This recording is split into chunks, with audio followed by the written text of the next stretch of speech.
किसी भी परिस्थिति में तुम्हारे मन में कमजोरी नहीं आनी चाहिए।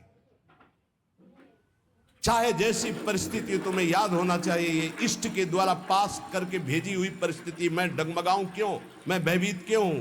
कोई न कोई बहुत मंगल विधान मेरे इष्ट ने भेजा है परिस्थिति, इसलिए मैं मस्ती से रहूंगा, चाहे जितनी बुरी स्थिति क्यों ना आ जाए। हृदय में या बाहर परिस्थिति, स्थिति या परिस्थिति, संतुष्टा येन केनवा, ये बहुत बड़ी बात है। क्योंकि इष्ट ने भेजा है ना, चयन किया इष्ट ने, किस लिए? होगा कोई उनका विधान, मंगल विधान, शांत प्रसन्न मुद्रा, कभी खिन्न नहीं, निकल जाएगी परिस्थिति और स्थिति भी। कभी कभी अंदर में भी स्थिति गड़बड़ होती है, बाहर भी परिस्थिति। इन्हीं के वचन अभी सुनाए थे पीछे। पापियों का ऐश्वर्य बढ़ता है। प्रश्नकर्ता को सुन ले ध्यान से, ज्यादातर प्रश्न करते हैं कि धर्म में चलने वाले को बड़े धक्के मिलते हैं, पाप करने वाले बड़े मौज से होते हैं। पापियों का ऐश्वर्य बढ़ता है, स्वीकार करते हैं। क्यों? क्योंकि उनके पुण्यों का नाश किया जा रहा है। तुम धर्म के फल में संदेह मत करना, ये पापियों का जो ऐश्वर्य बढ़ रहा है, इनको जैसे फांसी की सजा देने वाले को अंतिम इच्छा पूरी की जाती है, ऐसे सर्वनाश का खेल इनका शुरू होने वाला है। इसलिए इनके पुण्यों को फटाफट भुगाया जा रहा है, भोग ले। हम तो अपनी भाषा में कहते थे एकांतिक में कि जैसे चार आदमी दो हाथ पकड़ के दो पैर पकड़ के ले जा रहा है, आप कह रहे हो धन्य है, ना लिफ्ट से जा रहा है, ना पैदल जा रहा है, चार आदमी की गोद में जा रहा है, 8वीं मंजिल पर ले जाए, धन्य है उसका। धन्य नहीं है, ऊपर जाके पटकने जा रहे हैं नीचे। अब बताओ, ले जाते समय तो तुम देख रहे हो कि ना लिफ्ट में है ना पैर से चल रहा है, कितना सौभाग्य है। लेकिन परिणाम पता है आपको? ये चार लोग उसको ऊपर 8वीं मंजिल में ले जाकर पटकने जा रहे हैं। अब क्या लगेगा? धन्य नहीं लगेगा, बड़ेगा दुर्भाग्य है, मरेगा जाके।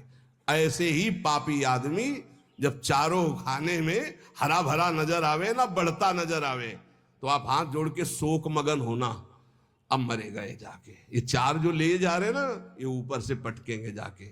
चारों तरफ हरा भरा, जिधर देखो उधर माला माल, जय जय जय जय, दिया सलाई लग रही सुकृत में, पुण्य में, क्योंकि पाप कर रहा है अब भस्म होगा। कभी कभी गुरुजन जब समझाते हैं और जब देख लेते हैं ना कि बहुत पैंग लंबी बढ़ गई, तो मौन हो जाते हैं, नहीं समझता जीव। इसीलिए भगवान भी चुप हो जाते कि पहले जल ले। अच्छा, भगवान जानते कि तू मेरा अंश जलेगा है नहीं, तेरी कपड़ा जलेगा ये। नयनम छिन्दन्ति शस्त्राणि नयनम दहति पावकः न चैनम क्लेदयन्त्यापो न शोषयति मारुता। भगवान का बच्चा आग नहीं जला सकती, शस्त्र नहीं छेद सकता, जल नहीं डुबो सकता, वायु नहीं सुखा सकती। तो अगर डूब रहा है, मर रहा है तो मर, क्योंकि आत्मा को कुछ होना नहीं, और तेरे पाप किया है तो भोग। भगवान ऐसे देख रहे हैं। तुम कहोगे बड़े दयालु हैं, नहीं, इस समय दयालु नहीं। दयालु जान रहे हैं कि मेरे अंश को कोई फर्क नहीं पड़ना, शरीराभिमानी पाप किया है, भोग ले। इसलिए वो अग्नि रूप भी हैं, वो जल रूप भी हैं, वो अपने में ही डुबो रहे हैं। किसको? अपने आप को। तुम्हें क्या फर्क पड़ रहा है? कुछ नहीं।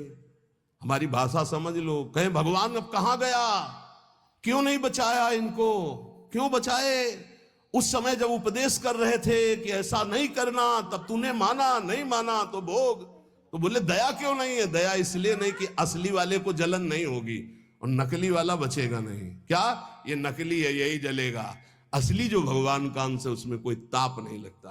तो इसलिए भगवान शरीर, जैसे ये कपड़ा जल जाए तो अपने को क्या फर्क पड़ेगा, हम तो बच गए। बोले बड़ी कृपा, हम बच गए, कपड़ा जल गया। ऐसे ही कपड़ा जलता है, हम बिल्कुल नहीं जनते, हमें न कोई शस्त्र छेद सकता है, ना अग्नि। तो ये जब भगवान का अंश जीव है, भगवान ये जानते, इसलिए दया नहीं करते। अब कोई सही ढंग से चले और फिर उसके कपड़े में भी खरोच आने की बात होगी तो भगवान नहीं आने देंगे। और तुम दूसरों के शरीरों को भून भून के चटनी के साथ खाओ, तो बिना चटनी के आग तुम्हें भून देगी। हमारी बातें बुरी लगेगी, लेकिन लिख लो, बिल्कुल फायर विकेट तब आएगी जब भून के तैयार हो जाओगे। पहले बूंद नहीं पानी मिलेगा, क्योंकि तुमने चटनी लगा के खाया है। वो अग्निदेव बिना चटनी के तुम्हें खा जाएंगे, क्योंकि वही अग्नि भगवान का स्वरूप है।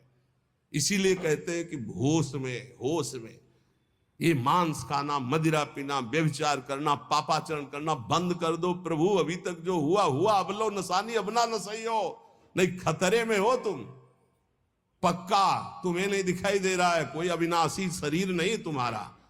इस शरीर के लिए पापाचरण करके कभी सुखी नहीं हो सकते। तो पापियों के ऐश्वर्य को देखकर, अधर्म को धारण कर